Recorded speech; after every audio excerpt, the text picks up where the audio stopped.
Renal cell carcinoma का दूसरा नाम हाइपरनेफ्रोमा या फिर ग्रेविट्स ट्यूमर भी होता है। तो ये ध्यान रखना, ग्रेविट्स ट्यूमर पे क्वेश्चन आए तो आपको रीनल सेल कार्सिनोमा ही लिखना है। हाइपरनेफ्रोमा पे क्वेश्चन आए तो भी रीनल सेल कार्सिनोमा लिखना है। अगर क्वेश्चन आए नेफ्रोब्लास्टोमा पे तो आपको विल्म्स ट्यूमर लिखना है, वो भी किडनी का ट्यूमर होता है जो बच्चों में होता है। ये रीनल सेल कार्सिनोमा बड़ों में होता है। ठीक है, तो ये एडिनो कार्सिनोमा है arising from the renal tubular cells. Most common site है proximal renal tubule, most common है मेल्स में। रीनल सेल कार्सिनोमा के 4 टाइप्स हैं, clear cell, papillary, chromophobe and collecting duct of Bellini. Clear cell में आते हैं non papillary associated with loss of sequence in short arm of chromosome number 5।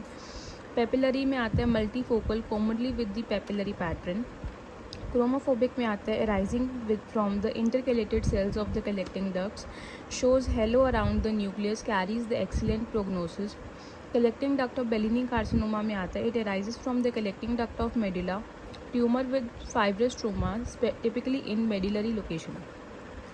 Etiology में आता है diet high in animal fat, environmental factors like asbestos, lead, tobacco, cigarette smoking, chromosomal aberration, tubular sclerosis, acquired cystic kidney disease after long term dialysis, cortical renal adenoma, analgesic nephropathy. Pathology में आ जाता है gross और microscopy और histological. Gross में आ जाता है इट अटेन्स लार्ज साइज, अपर पोल में लोकेटेड है बट कई बार लोअर पोल में भी लोकेटेड होती है। Cut section is yellowish due to the lipid content with areas of haemorrhage and necrosis.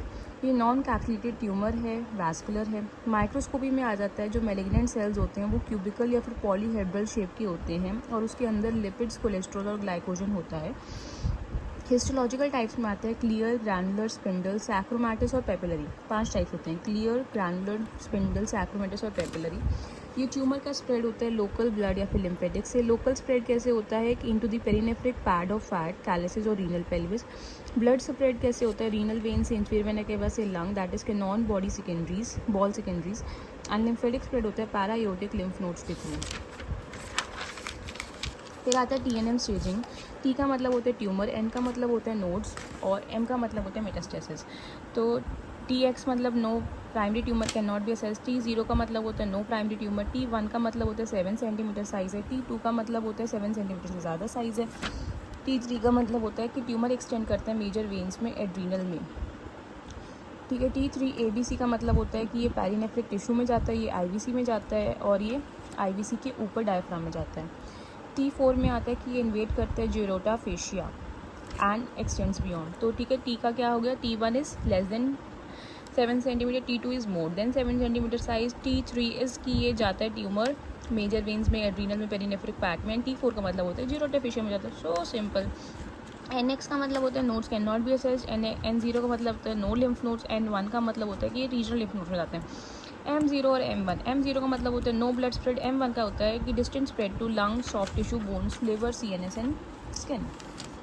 अब दूसरी क्लासिफिकेशन आती है Robson, Flocks and Kadesky class staging, जिसमें 4 स्टेजेस होती हैं। 1 is tumour is confined to renal parenchyma. 2 is tumour invasion to perinephric fat but confined with Gerota fascia. T3 is tumour जाता है renal when में या फिर रीजनल लिम्फ नोड्स में या फिर दोनों में। एंड T4 इज़ रीजन की ट्यूमर जाता है एडजेसेंट ऑर्गन्स में other than adrenal distant metastasis. Clinical features होते हैं कि पेन, हेमेचूरिया या फिर पैल्पेबल रीनल मास इसका ट्रायड है। मेल फीमेल में male is more common. Haematuria हो जाता है dragging, discomfort in the loin, mass in the loin which moves with respiration, mobile, nodular hard with dull renal angle and resonant banded front. Left-sided varicocele which is irreducible in left-sided renal cell carcinoma.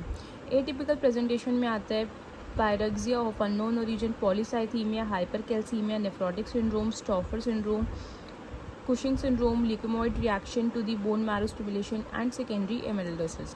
Investigation में आते हैं urine microscopy for RBCs, IVU shows mass lesion and irregular feeling defect, ultrasound abdomen to know the size, extension, lymph node involvement, spread to liver, status of renal vein in IVC. CT scan में आ जाता है it is confirmatory and also helps to know the status of the renal vein and IVC. It tells the status of the lymph nodes.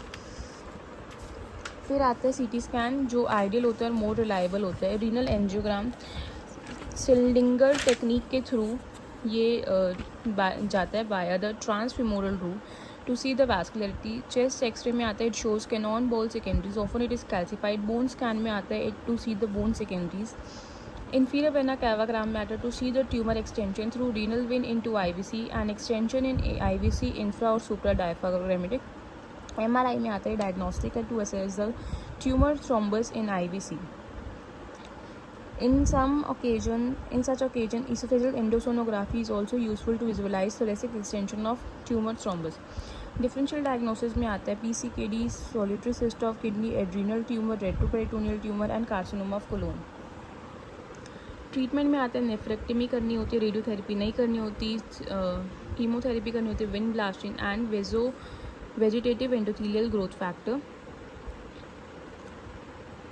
And उसमें आता है हमारे पास bevacizumab. And that's all about renal cell carcinoma. Thank you for watching this video.